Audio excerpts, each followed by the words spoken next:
Hi everybody, thanks for joining us for our market roundup for today's Northern Ag TV. Well, it was one of the most impressive weeks of trade in the cattle futures that we've seen in a long time. Contracts finally hit those levels we saw back in late October. Of course, a big factor to this was the USDA's biannual cattle inventory report showing that the U.S. cow herd will stay near 7-decade lows for this year, but could start to see a rebuild come in 2027.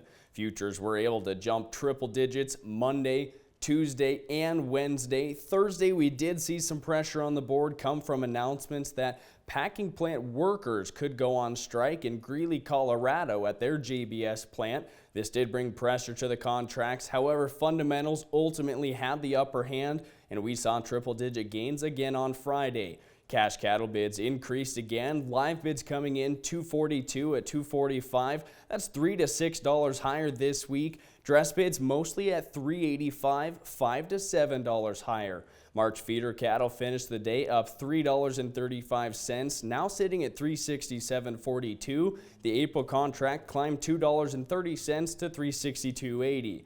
Over in the live cattle contracts, February live $2.50 better, up to $237 3/4, with the April contract up $1.65, now sitting at $237 1/4.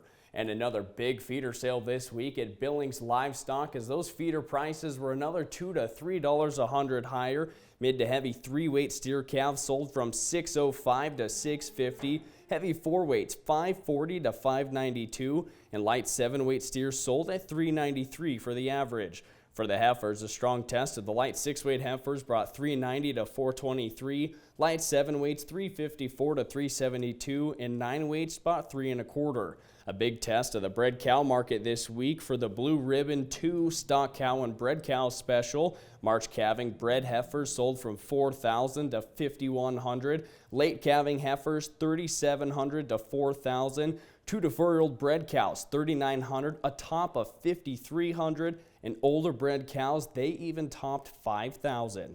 In Killdeer, North Dakota, for the annual Stroh Hereford Ranch sale, 47 registered Hereford bulls averaged $9,400, 14 commercial Hereford bred heifers $4,900, and 42 open F1 Baldy heifers at $3,000.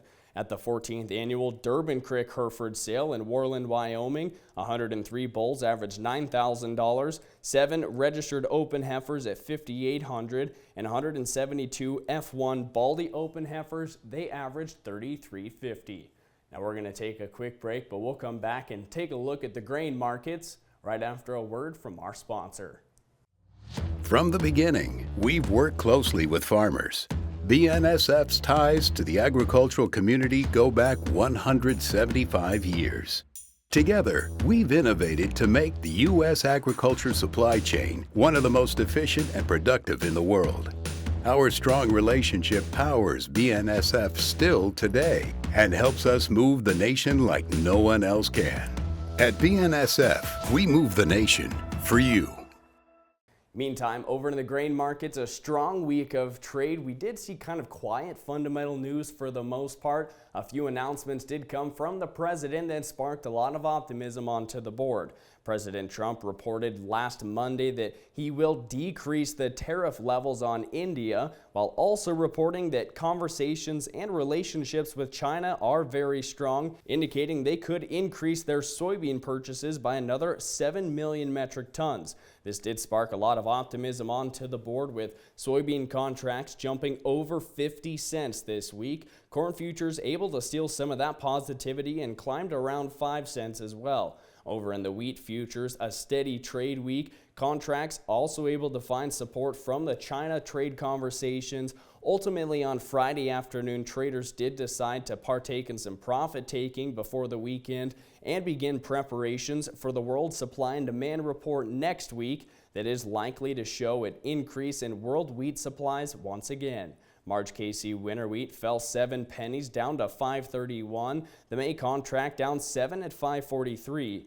Minneapolis spring wheat contracts dropped 1 to 2 cents Friday afternoon, with the March Minneapolis spring wheat contract now sitting at $5.70. Well, that's all the time that we have for today's Northern Ag TV. As always, you can find these prices, updates, and more at Northern Ag Network. I'm Colton Young. Have a good one.